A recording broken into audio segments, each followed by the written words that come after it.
Cleaning Up is brought to you by the Liebreich Foundation and the Gilardini Foundation. Hello, my name is Michael Liebreich and this is Cleaning Up. My guest today is Richenda Van Leeuwen. I first met her around 2010 when she was at the UN Foundation building a network of practitioners bringing energy access to people around the developing world. We worked together on sustainable energy for all and also on a project called Project Bow, where we raised money and we built a resilient power supply for a neonatal intensive care unit in Sierra Leone. Richenda is now Executive Director at the Aspen Network of Development Entrepreneurs. Please welcome Richenda Van Leeuwen to Cleaning Up.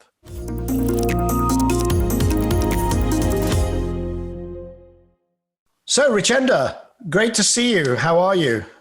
I'm doing very well under the circumstances which we're all finding ourselves in. Thank you. How are you, Michael? I'm well. I'm tempted to ask, well, I will ask, what circumstances? Is that the electoral circumstances or the COVID circumstances or something else that we need to know about? I would say all of the above, but particularly COVID right now, given that we had the record, sadly, of 130,000 cases here in a single day in the US. And my family who are in England, are living under the second shutdown. And I gather across Europe, it's just really a really difficult time right now. Yes, it is. It is. It's grim. The light on the horizon is that it appears that a vaccine will be with us and ought to work. But so fingers crossed for that. But it is certainly grim, pretty much around Europe and certainly in the US right now. Where are you actually calling from? So I am calling from the Washington D.C. area, actually in Maryland, in the US. Right. Maryland and which area of the US has not been a battleground in the recent election? Yeah, interestingly, I think Maryland is pretty much a blue state, but our governor is a Republican, and he decided to vote for Ronald Reagan this time. So I leave that up to all the viewers to determine how wise that was. When you say he voted for Ronald Reagan, you mean he wrote in? Quite extraordinary. Well, there are going to be so many weird and strange stories before this is over.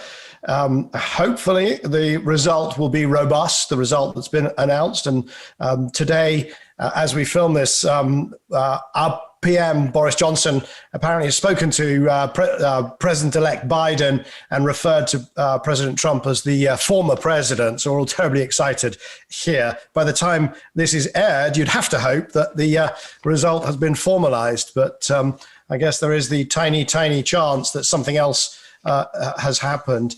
But I want to let's set that aside. We may come back to that and think about how that might play out in the sort of areas where you've been working. And perhaps let's take the audience back to when you and I first met and worked together. You would have been, I think, at the UN Foundation, if I'm not wrong, because it was probably around 2010. It might have been a little bit before then. I'm not quite sure. Yeah, I'm trying to remember as well, Michael, because we may have met initially when I was still working on the venture capital side and private equity side with Good Energies, where I was working from 2006 to 2010. And then because of the recession here in the US at that time, I moved over to the UN Foundation in 2010. Just in the sort of the embryonic stage, if you will, of the whole work that became sustainable energy for all. So I joined the UN Foundation at the beginning of June in 2010 and very quickly started working with Dr. Candy Keller, Tim Wirth, our former Senator Tim Wirth, our president at the time, and others on the beginnings of the initiative. And I was actually reading and listening to the audio that you recorded with Cande earlier today, and you were reminiscing about the meeting in Mexico with Carlos Slim, and I remember that very well as well.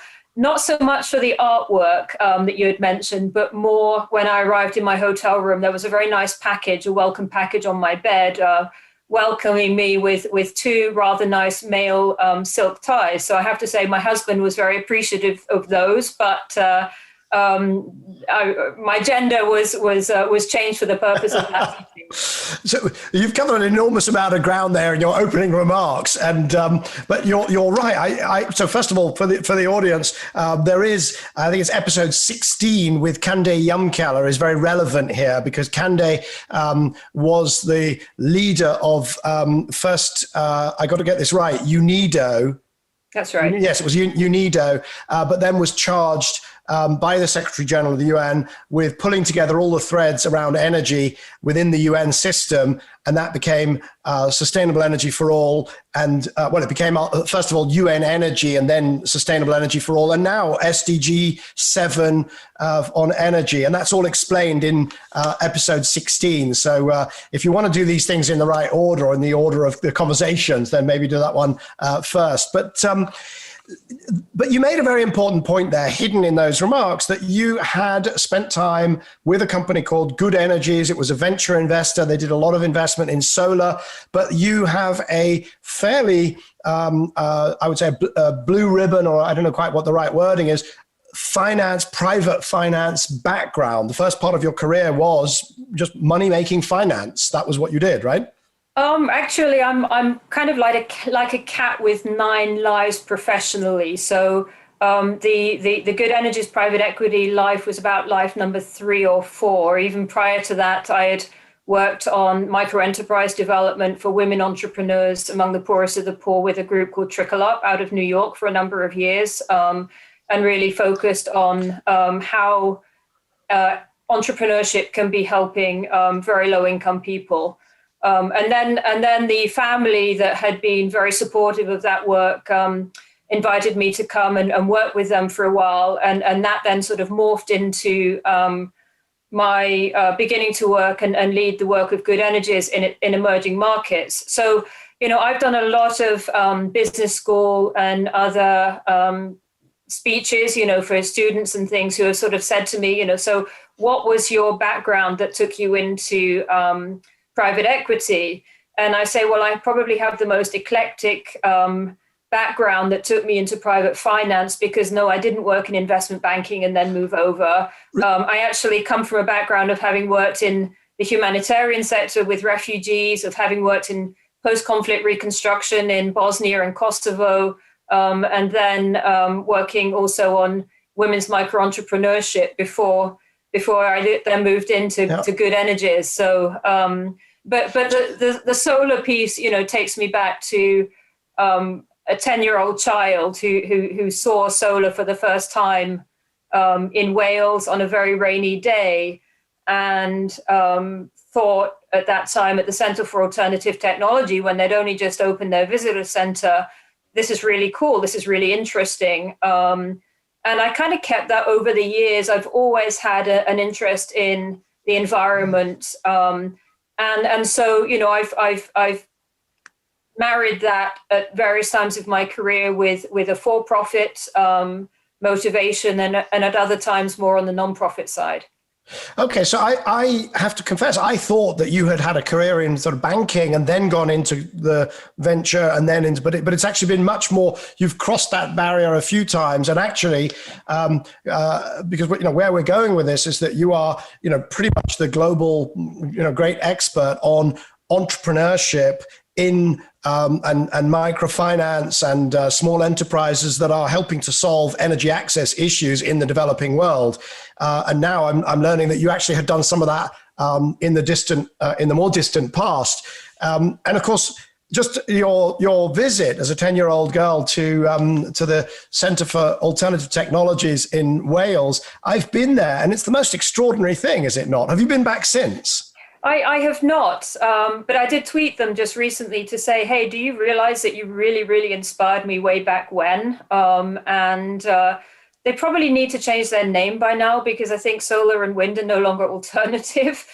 given everything that's I hate happened. the word alternative. I mean, you now have a situation where more than 3/4 of all the capital that's flowing into power generating technology around the world is going into wind and solar, and yet they're called alternative. It's like, well, what's alternative about when 3/4 of the people are doing it? But that is the Center for Alternative Technologies. I'm not sure what its Twitter handle is or its URL, but we'll put that in the show notes because it is a truly inspirational place. They have actually kept up pretty well. I mean, their programs, the reports they've written about how you could get to net zero and so on are definitely still ahead of their time. And, it's just this sort of jewel, which very few people know about. I didn't find out about it for, I would say probably I'd been a decade in the sector before I even heard that it existed. So, fire that PR person or do something because it's a fantastic resource. It really is.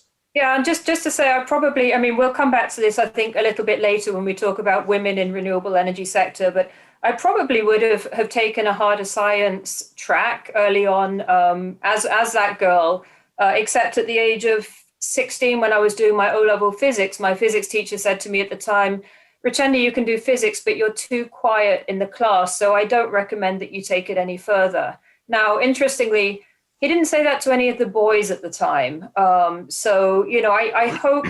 hope we're well beyond that. I mean, in the US, there's something called Title IX, so I think there would have been litigation involved in that. But, I was a shy 15, 16-year-old, so I didn't take physics to A-level, but I have to say it was with a lot of satisfaction that in 2012 or 2013, I was invited by Cambridge University to go and give a keynote speech on the physics of sustainability, which was all around energy access. So I have to say, eventually, and I don't know if my physics teacher is still alive, would be watching this, but I have to say that there was some feeling of satisfaction to be invited to do that presentation eventually.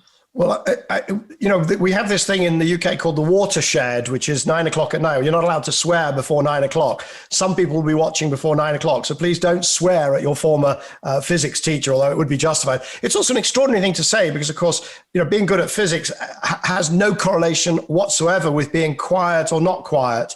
It just seems an extraordinary thing to say.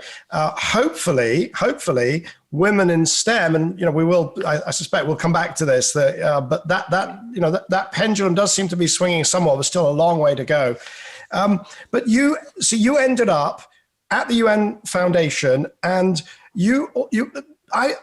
I'm trying to remember when sort of the exact time when we worked on what became very clearly sustainable energy for all. But there was also this practitioner network, the Energy Access Practitioner Network that you put together. And I associate the time when I sort of got to know you, that was your thing. That was your big project. What was that about?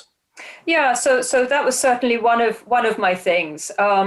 And that was built on the work that I had done at Good Energies. When I was at Good Energies, I mean, I had the best job in the world there because half of me was focused on commercial, emerging markets, renewable energy transactions. And we were quite early then, but we were at Good Energies, we were putting $500 million a year into solar PV globally. We were the largest global investor in solar PV. But we were looking at things like run-of-the-river hydro in India, and I was looking at biogas digesters in Bangladesh, and we were looking at sort of wind transactions in Chile and just all over. And it was a great job.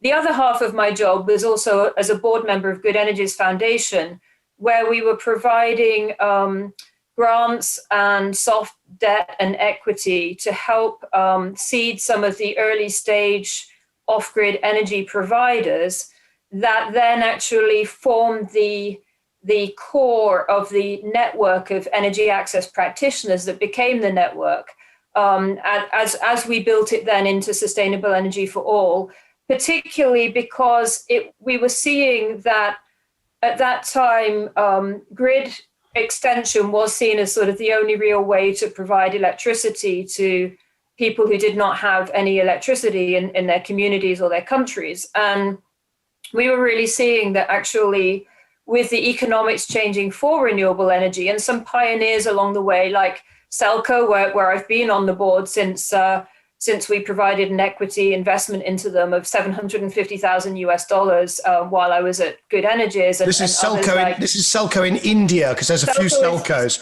Selco is in India, a solar electric light company, which is a pioneer in solar home systems for mostly off-grid families, as well as those with very unreliable grid.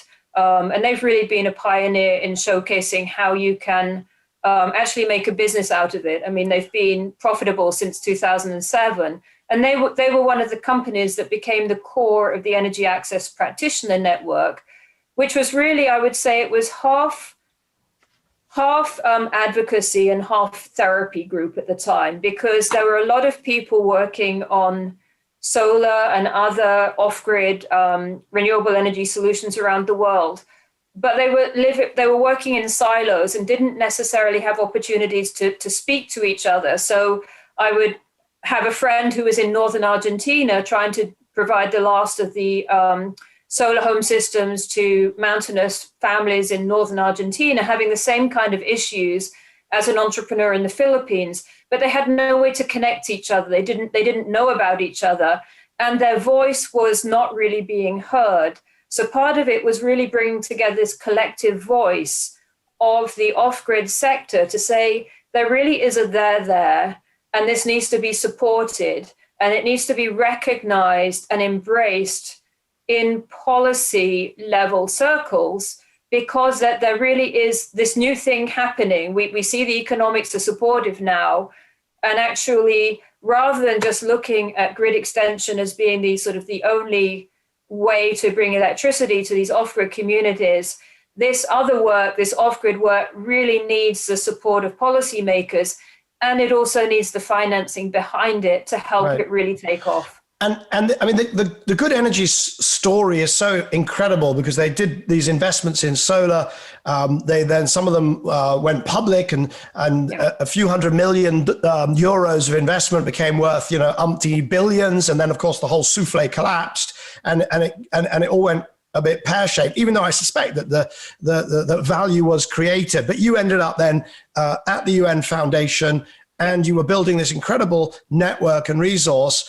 And one of them, around that same time, I met, you've reminded me, of course, Harish Hande, who is the CEO of Selco India.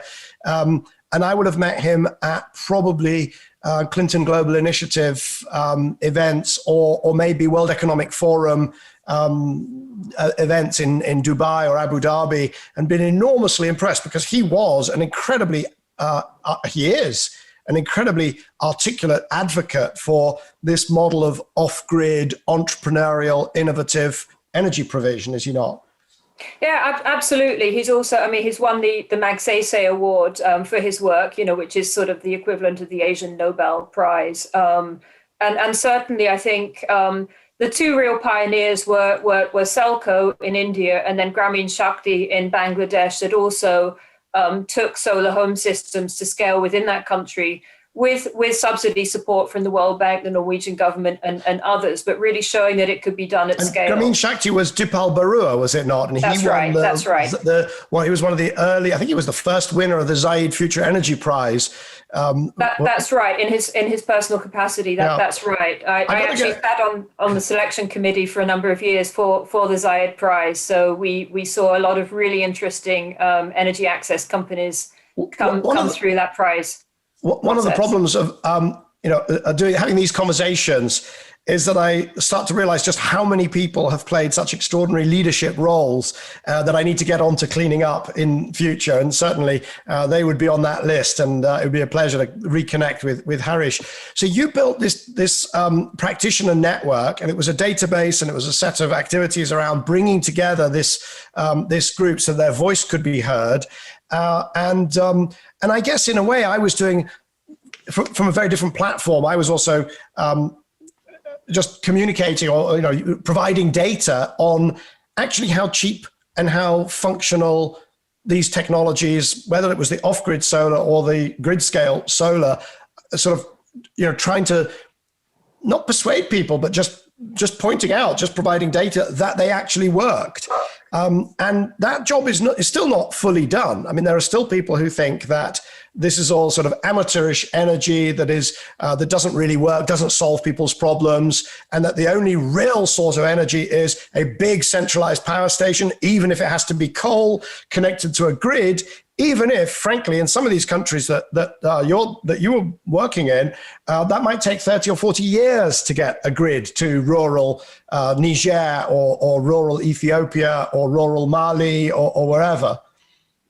Yeah, no, you're absolutely right. And I mean, I have to say that Bloomberg New Energy Finance, or New Energy Finance as you started out, the data has always been extremely helpful in providing that sort of data backdrop to help support the arguments that we were making across the sector, which is the economics have changed, this is viable. But yes, I've had many conversations with senior policymakers in a number of different African countries where they've said to me in past years, solar is a vanity, we need real energy. And that's also partly because they came up, through the ranks and were trained in coal and oil and gas. And so I think it also is a reflection of a mindset, that we've had to sort of crack and change the mindset, even as the economics were showing the way.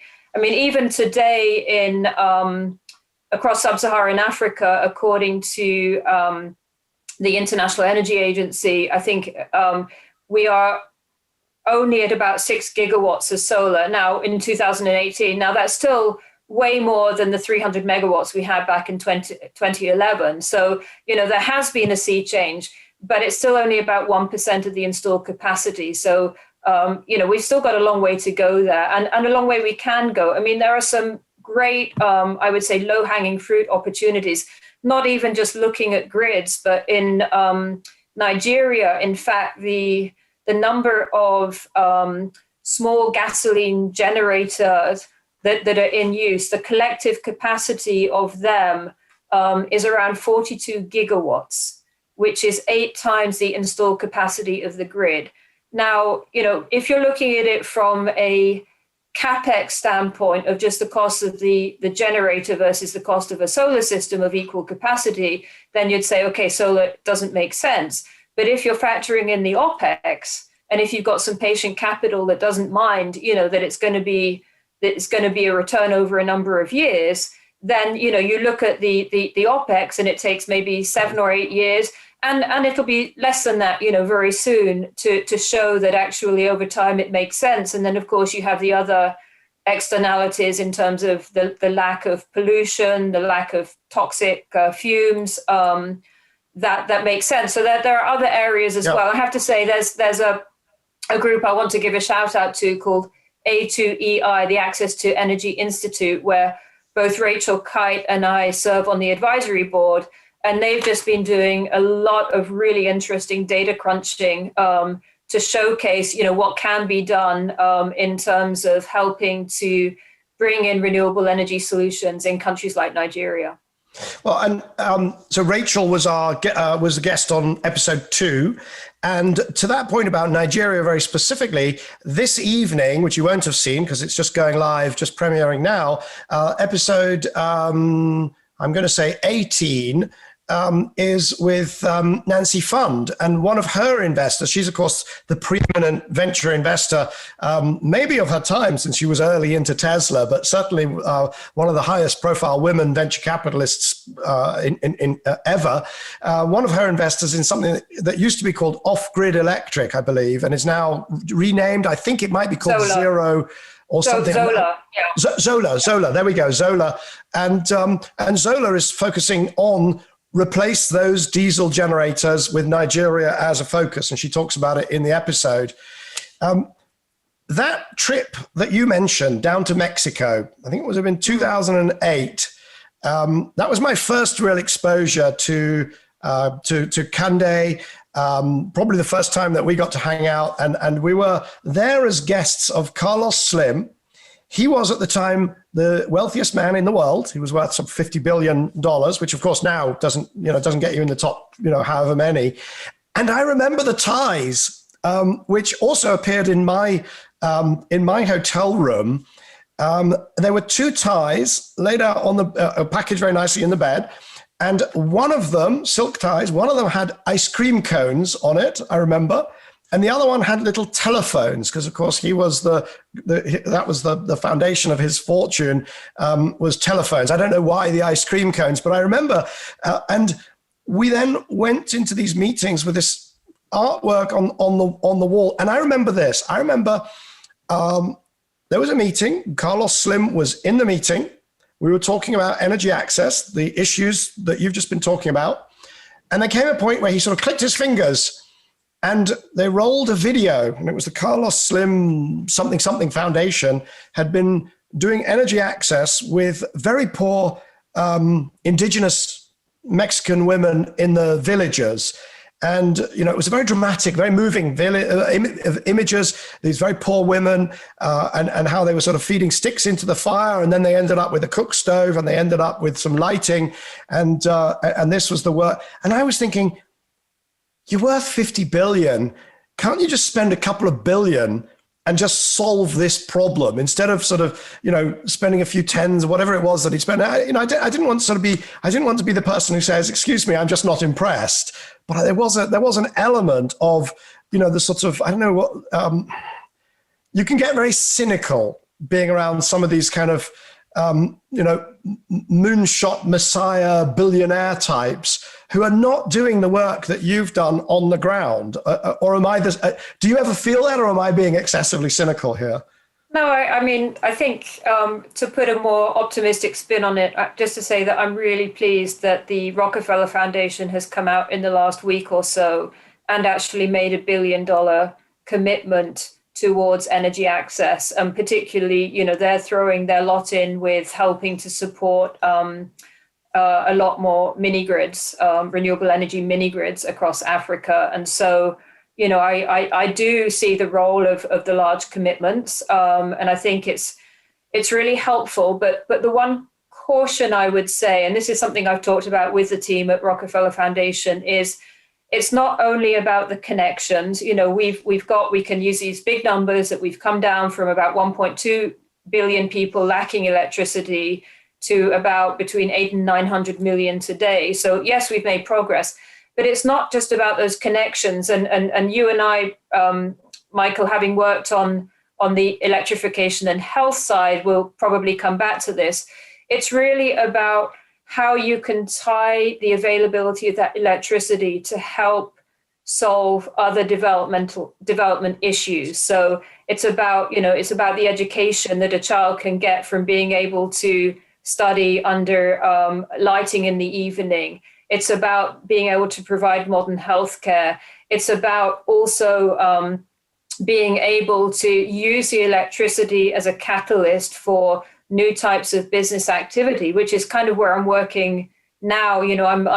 I've just changed jobs recently, and I'm not specifically working on the energy piece, although we have some engagement with that. I'm working much more on the entrepreneurial ecosystems, because I do see that there's still something of a disconnect at times between the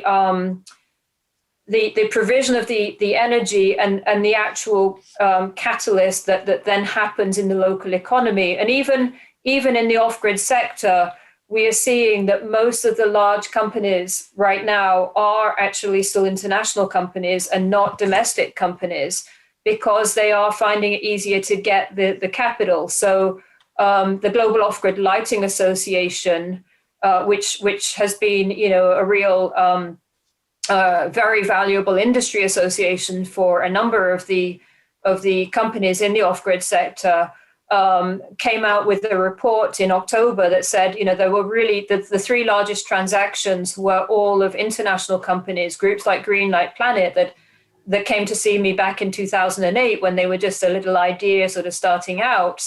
And not the local companies. So, I think that's one of the things where we need to look at how to make sure that local entrepreneurship is being spurred, that the benefits are going into those local economies. And while, Nancy's terrific, and I love Nancy and the work she's done at DBL Investors, we want to make sure that local shareholders are getting those benefits and not not just people in the Bay Area. So we have work to do there, and really looking at how are we supporting those management teams? Are they getting the access to capital? Are they getting the right kind of support? And where I am right now at the Aspen Network of Development Entrepreneurs, we've been doing a lot of data gathering around acceleration initiatives. We've actually found we have something called GALI, which is a global accelerator learning initiative. And some of the results from that have actually shown that at times acceleration can increase the gap between male-led and women-led enterprises, for example, which is kind of disturbing. And also that it tends to be that male-led enterprises have an easier time getting access to equity, whereas women-led enterprises tend to be able to access debt instead. So, there are some areas where we still see some systemic challenges that are not exclusive to the energy sector, but certainly affect the off-grid energy sector as well. Let's try and come back to the issues around gender and the equity of equity provision, if you want, the issue you've just raised there, because I want to just touch on a couple of other things on the way there, and I rest assured we will get there. One is that you've raised a very important sort of trend that I see happening not just in the energy access space, which is the focus shifting from the supply side of energy provision to what is the job that the energy does? What are the energy services? And one place that I see that is just the discussion about primary energy versus final energy or energy, usable energy in the kind of statistics game. Because every time people talk about primary energy, they're talking about the biggest thing is coal, because it's so damn inefficient that primary energy is mainly made up of thermal waste in coal and gas and nuclear power and frankly also oil, because most of it doesn't go into turning the wheels of the transport. So we're now starting finally to focus on, well, what is it we need in the economy? And I think in the access space, the analogous trend is we start to say, how do we make sure that the vaccines stay cold? How do we make sure that the babies have oxygen? How do we make sure that the sewing machines aren't down for 6 hours a day? And so it's much more of a sort of goal focused. And of course, it's probably more complex from your perspective, because now you don't just worry about the electricity piece. You've actually got to think about entrepreneurs and supply chains and cultural issues around what sorts of jobs people take and so on. Is it more complicated? Am I characterizing it rightly? No, absolutely. And I think the thing is also the question of who's doing that work. So, at Rocky Mountain Institute, where I was until September, we were doing a lot of work on mini grids in Nigeria and really showcasing some of the cost reductions that you can get to make a commercially viable mini grid, and working very closely with the Rural Electrification Agency of the government of Nigeria, where the current head of Sustainable Energy for All, Damilola Ogunbiyi, used to be the head of RIA. And one of the things that we were discussing within the team at RMI was that the mini grid companies themselves, they are concerned more about having anchor customers who can really make the mini grid commercially viable. They are not really the ones who are necessarily thinking about, is there equity in the community? Do the women entrepreneurs get the electricity the same way that the other entrepreneurs do? Are we actually maximizing the community benefit from being able to really spur local economic development through the use of this electricity? So that's not necessarily something that can go on the balance sheet of the mini grid provider who is just desperately trying to have a commercially viable business, which is where we have this sort of wraparound ecosystem services that need to come into play, working hand in hand with the electrification to say, okay, well, do local entrepreneurs have access to capital to be able to grow their businesses, even if there is that opportunity? Where do they get that from? Are the local banks lending? Are there microfinance institutions? where do they go for that level of support? I always thought that the single thing that whole sort of mini grid sector could do to sort of straighten out a number of pieces of the puzzle is to start calling themselves mini utilities or micro utilities, because then it suddenly you start to think, okay, well, really the business is all about credit. The business is about finding those anchor customers. The business is about customer service. It's about connections. It's about collecting the money. Because when you call it a mini grid, immediately to me, it's a bunch of sort of electrical engineers deciding how many, kilowatt hours of batteries to balance the solar. That's really not the difficult bit, is it? No, that's right. I mean, I think depending on where you're working, it can be a little bit more difficult than maybe, in one place than another. But I think the challenge has been that mini grids have been indeed regulated like mini utilities. And that's been part of the challenge as well. Yeah. We have these great regulations in some countries, and I know some of the people, at the World Bank and other places who have developed these regulations, and on paper they look fantastic, sort of very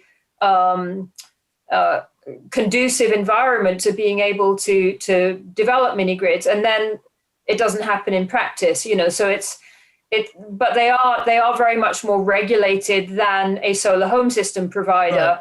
Right. So one of the questions has been, in different regulatory environments, in fact, for these smaller mini grids that you might want to call micro utilities rather than mini utilities, should they actually be subject to the same level of regulation as the larger ones, which are indeed more like that mini utility, just because of the challenges that then come into play? Yes, of course, because as soon as you call it a mini utility or a micro utility, you're more likely to get an allergic reaction from what's very often a state monopoly utility who's suddenly going to, but I mean, they already see it, I think, as quite a threat to their core business. Although you sort of say, well, if you're not going to be able to reach these communities for 20, 30, 40 years, stand back, lead or get out the way. It must be tempting to say that.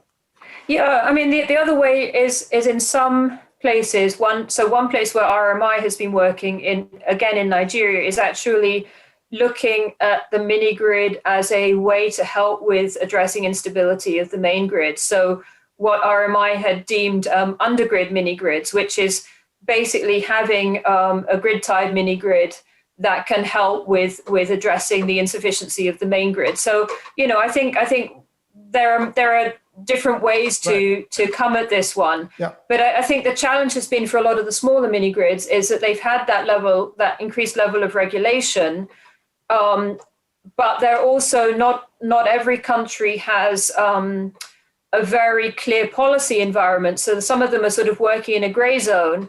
And so the investors don't have that clarity that they need to really be able to say, what's the investment proposition here? And can we really see a way to having a return? And so it's still in play. It's still being worked out. Obviously, COVID has had an effect as well. And certainly the African Mini Grid Developers Association has been leaning hard on some of the development financiers to try and get additional levels of subsidy because, they have been in a difficult situation, as has much of the off-grid sector. In fact, there have been a number of calls to sort of try and put in some kind of energy access relief fund. And there's a group out of New York called SEMA Funds that have been putting together a relief fund for the off-grid sector, just because so many customers have had issues with payment, like, we have with people struggling to pay their utility bills here in the US and probably in other parts of the world as well. And so, I think right now in COVID, it's very difficult for a lot of people, but moving on through, I do see a pathway to lower cost mini grids, as I say, with whether it's through Rockefeller Foundation or through other work, that can really help to catalyze more enterprise. And let's talk about one mini grid that you and I know well. And I think that, it does follow on from that discussion about, well, the stability of the grid. To the late 2017, I saw this tweet from a doctor who was working. He'd set up a neonatal intensive care unit in Sierra Leone, in a city called Bow. And the tweet said, last night, 3 of our babies died because of a power cut. And really that should no longer happen in this world where there's solar power and whatever. And so I was at a fancy pants dinner when I was on my way to a dinner, actually with the Taoiseach of Ireland, when I saw that tweet. And I thought, that should not happen. And the first person I called, I have to say, was you, because I knew that you would know somebody in Sierra Leone who could actually install a mini grid. And in fact, you did, and that was energy for opportunity. So talk through that little project. What did, if you can describe it, and from your perspective, what did it achieve? How does it sit with then the sort of energy access for healthcare bigger trends that you're working on? No, I mean, I have to say, first of all, a big thank you, Michael, for having taken that on board, because you could have just gone to your dinner. You could have just said that's so sad and then moved on.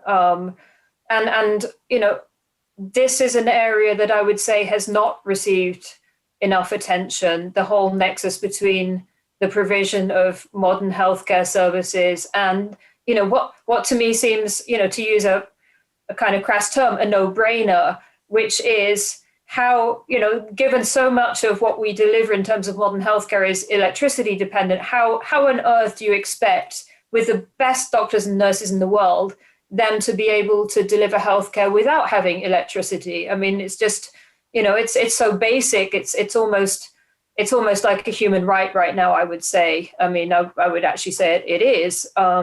So yeah,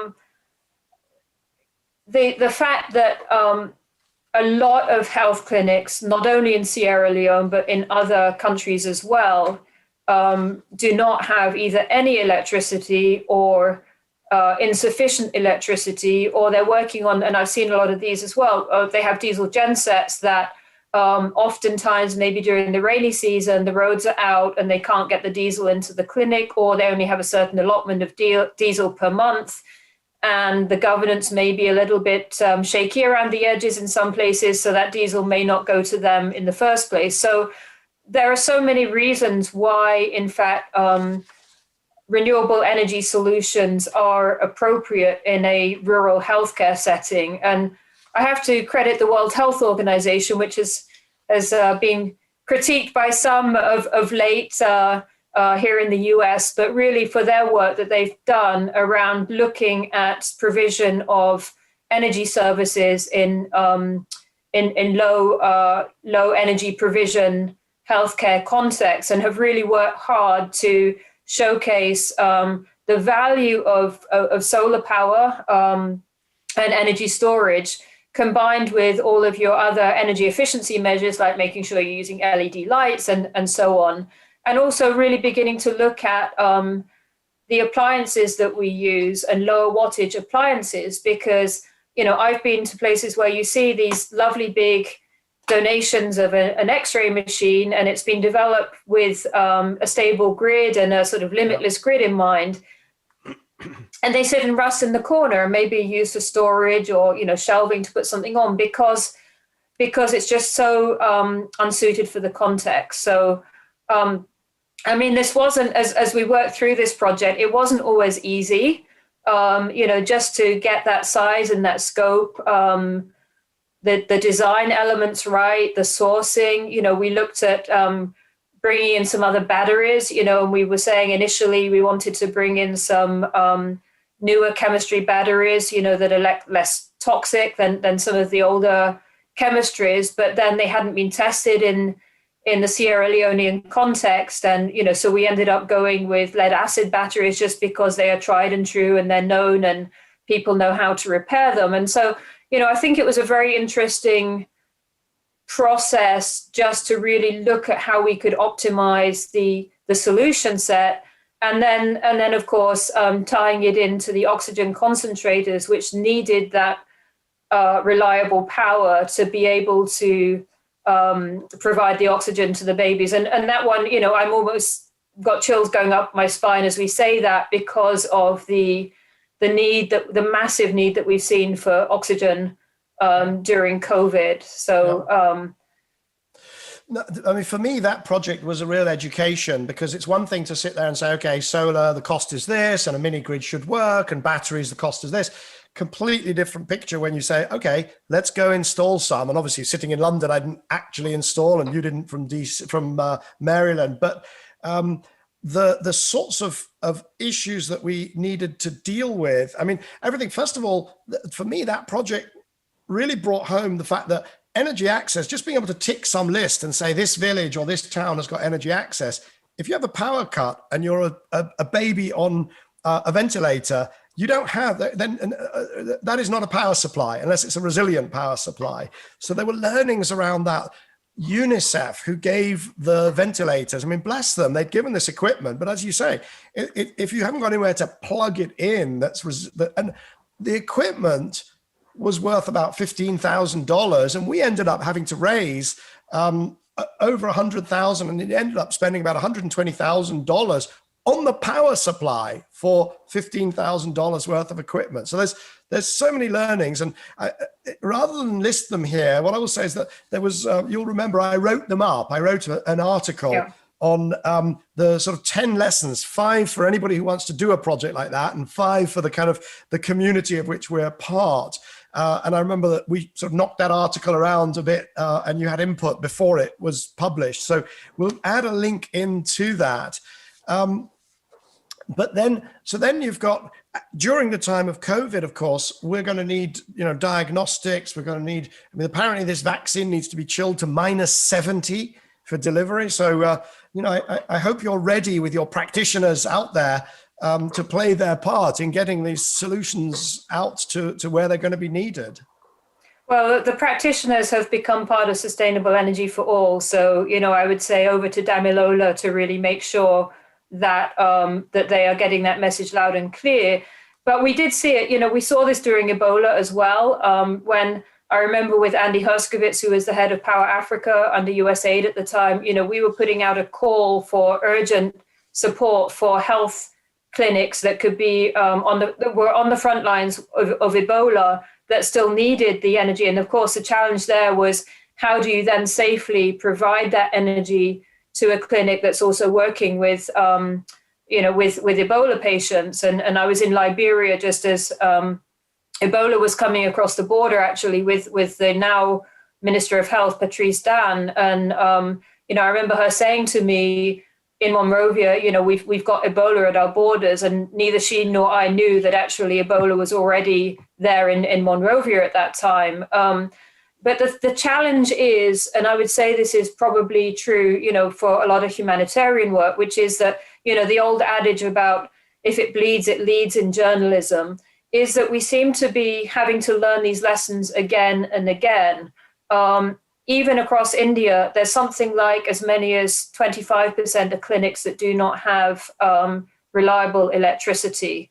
Selco and Selco Foundation, which is the nonprofit spin-off from Selco Company, have been doing a lot of great work with the government of India on sort of developing mobile COVID testing clinics that are powered by solar, even mobile barges powered by solar that are providing solar powered medical services into remote areas. And so I think this is just a message that we need to continue to keep coming back to, which is, you can't deliver modern healthcare services without electricity. Yeah. I think we just need to make sure that we continue to beat that drum, because to me, the most satisfying thing for Project Bow was to learn that actually the number of neonatal infants, newborns coming into that unit was increasing, and they had another problem, which was that they had an increased number of mothers coming to the center, right, because they actually saw that the babies were surviving. And then the mothers were getting malaria because they had to sleep outdoors. So, there's still more work to be done. You solve one issue and you've got another one that you need to solve. But I think you may remember that I was actually bedridden with a broken leg for much of the time that we were working on Project Bow. And, I had 2 surgeries on my leg. I'd broken my ankle in my front garden, and and had 2 surgeries on it, of course, with electricity. And it just really brought it home to me that we're so privileged, we're so blessed in taking it for granted. And I want other people to be able to take electricity for granted in their own community. And so not having to worry about whether their child, whether their newborn will have the medical services that they need. Well, that's right. And I remember a conversation with Simon from Energy for Opportunity, where the first design that he came back with was, I just did, use the vestiges of my engineering background and calculate. And I said, but Simon, this battery and this solar, surely it's not big enough to operate the thing 24/7.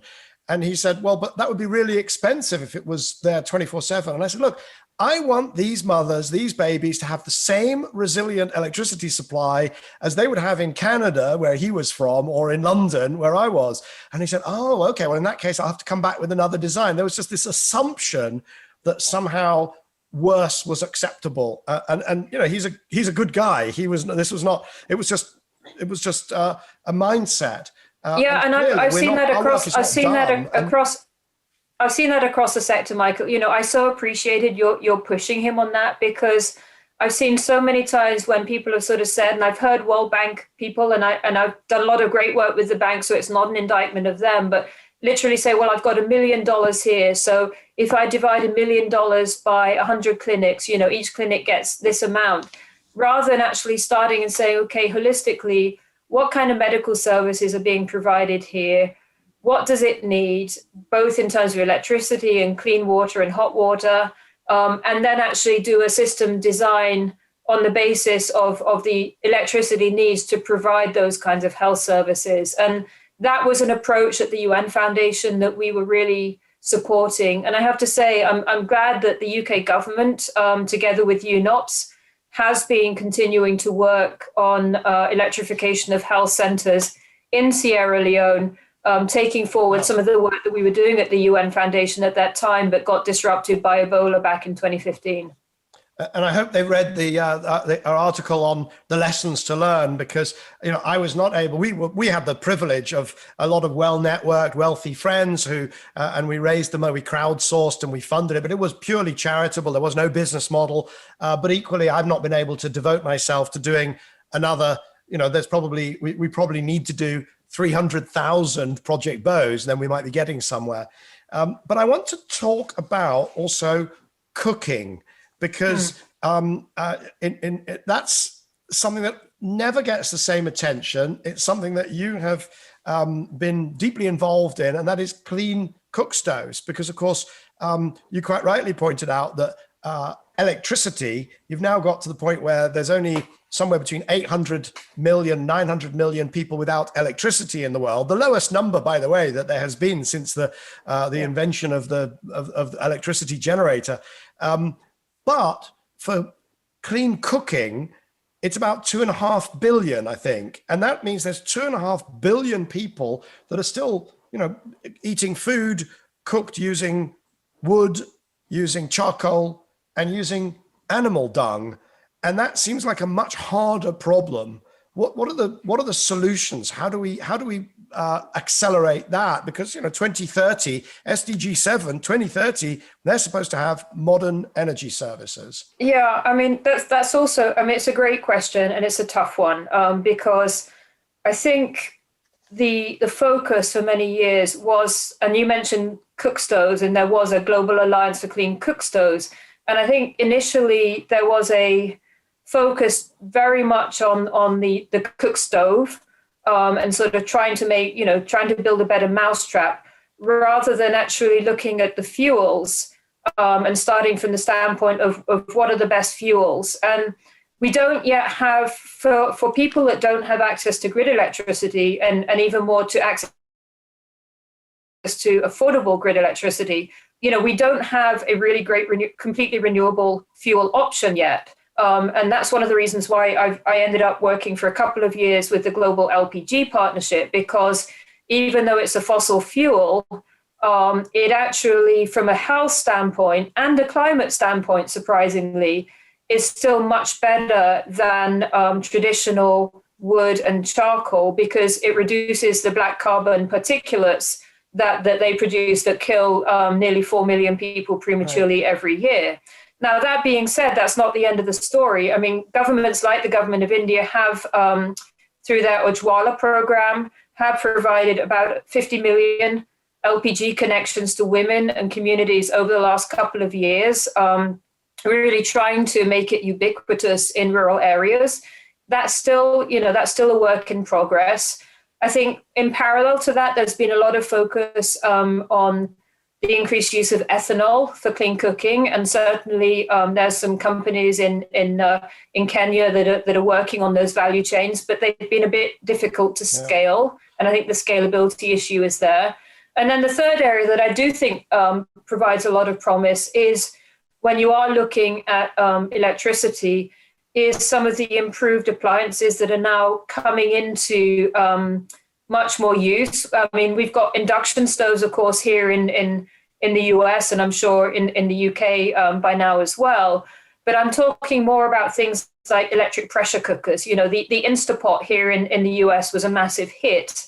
And we can use some of these lower wattage appliances and really focus on making sure there are quality appliances available in those markets for increasing the amount of use of electricity for cooking. Because when you're decreasing the cooking time, even if electricity is still expensive per kilowatt hour, you know, if you're able to use a pressure cooker and you're decreasing the cooking time, then you're not using so much of that electricity. And then also looking at being able to put more of these appliances onto mini grids, as I said. So RMI is testing some of these electric cooking appliances through a DFID-funded initiative out of the University of Loughborough called the Modern Energy Cooking Services, which is sort of an R&D initiative, really looking at how we can be moving the cooking sector forward. Now, I would love to say that we have a magic bullet solution that is going to solve all difficulties in this sector. It hasn't been that easy. I don't think it still will be that easy. Clearly, national action by governments really, really helps. So I think the government of India having made a whole-scale intervention, even though it was partly government-led, partly private sector-led, certainly was very helpful. We've seen that level of commitment from some governments, like the government of Rwanda, that is also really taking on board approaches to addressing clean cooking. But we have to look at it through the whole sector change as well. So you can't just look at it as sort of saying, well, we want to support these women-led enterprises at the last mile. That's helpful, and they need that support. And there's a lot of support you can give to those enterprises. But you really need to look across the whole value chain. So if you're looking at the electricity side, you're looking at the fact that the cost of generation in Rwanda is, I think it's about 36 cents per kilowatt hour, but it's sold to the public at something like 32. So the utility is losing money with every kilowatt hour it sells of electricity. And that's still expensive enough that unless you're sort of middle income in Rwanda, it puts it out of reach. So, we've got to look at it more holistically. And initially, the electricity and the clean cooking sectors were just not talking and not interacting. And I have to say, I've been so pleased to see in the last couple of years that they've come together more to really look at holistic solutions. Right. And there's just one other sort of, in terms of the those who are cooking using wood and charcoal and so on. There's also the security issue, isn't there, of having women having to go out and collect firewood that are also very vulnerable. And I think just sort of to log all the reasons why you need to solve this, that also surely has to be pretty high up there. Yeah, I mean that's absolutely right. And then there's also looking at it from the perspective of those people whose livelihood depends on charcoal. And when I first started working with women micro-entrepreneurs, I was doing a lot of work in Haiti. And one of the things that really struck me at the time, and I didn't have a solution for at that time, was that in Port-au-Prince, if you were one of the poorest of the poor women, the only way that you could start a business that would feed your family with the profits in your business on day one was with a charcoal business. Charcoal, yes. Yeah. And that was back in 2001. So here's the question. I promised we'd get back to the gender issues, and actually they've sort of surfaced a number of points. But the question, and we're running a little short on time. So the question is there a time, a sort of sunlit uplands where girls, in your case, you said, I think you were 16 at the time, but where girls are studying STEM like it's just no big deal, where they're fully included in the venture industry in the West or wherever that is, where they are as involved in the finance, mainstream finance. They're also have the same access to equity, to debt throughout the developing world, where gender doesn't just come up again and again and again through these discussions. Is there light at the end of the tunnel? Is there a sunlit upland that you can see? Or are we just going to spend the rest of our careers really coming up against the same issues again and again? And I don't mean, because obviously I come at them not as a woman, I've been working on these same issues, as you know, to the greatest extent of my capability. So are we going to get there? We're already getting there. I mean, I'm optimistic. So, we started with the US election. We have a vice president-elect who is a woman of color. She's African-American, she's Indian-American. She will be a tremendous role model to help girls say, okay, I can be vice president. I think, as I say, I was giving a talk to my alma mater, which is the University of Durham, to their environmental sustainability group, which is a student-led group that has just been started in the last few months. And I was really impressed with the young women and the young men, in terms of their thoughts around their careers, their optimism, and the kind of things that they've already been doing that I have to say, were not options available to me, and I'm not that old, so I see there's been progress. And I guess I've always lived my career as if those challenges didn't exist, as if we had equality, and then just sort of worked with others to make sure it gets to happen. And then behind the scenes done a lot of peddling. I have to say, there are those in the off-grid sector that heard me many times, behind the scenes say to them, how come, your mission says that we're helping solve energy access for women and girls, and then I look at your senior management team and there's not a woman on there, and I look at your investors and all of your board members and it's all guys, and I said, look, maybe you've been able to get away with this so far, but you're not going to get away with it for very long. And, I think we've done a lot of work behind the scenes to sort of try and right those things, to help the next generations not have to fight. They'll fight other battles, but not have to fight these ones. So I'm actually really optimistic. I've been very involved with the C3E initiative here in the US, which is all about mentoring younger women in the renewable energy sector. It came out of the Clean Energy Ministerial, and it's been massively successful. And I think, yes, we don't have 50-50 men and women yet in the renewable energy sector, but it's increasing. And I think there are many pathways now that women see that they can make their careers in the sector. So I'm encouraged. Yeah. And I could probably, one could probably put precise numbers on it, but my sense is that if you go back to that sort of 2010 when we first started working together, probably there was something like 10 or 15% of women, maybe 15% would have been a good mix at any vaguely mainstream energy conference. If it wasn't specifically about cook stoves, it would have been about 15% women. And now I think it's sort of around the kind of 25 to 40%, let's say, probably 25 to 35% mark. And it needs to be 50-50, and it should be not remarkable, and we shouldn't be having this conversation. And I think I certainly speak for myself, and I'm sure I speak for you as well. We're not going to stop until it is. So yeah, I mean, the perverse downside in a way is that when I used to go back to the Renewable Energy Finance Forum conferences on Wall Street, back in 2007, 2008, there'd be a room of 300 men and about 3 or 4 of us women. So I have to say it made networking quite easy because we'd all be looking out for each other. But Yeah. it's great, it's great that you don't necessarily know all of the others in the room now. And I think that's the way it should be. Yeah. Very good. Very good. Well, look, thank you so much for spending a bit of time with me here on Cleaning Up. It's a great pleasure to catch up with you. I've no doubt that our paths will cross again shortly. There'll be some crazy project that we can work on together. And I wish you all the best of luck in your new role at the Aspen network. Thank you very much, Michael, and stay safe, and may your family stay well as well. Thank you. Thanks, Richenda. God bless. Bye-bye.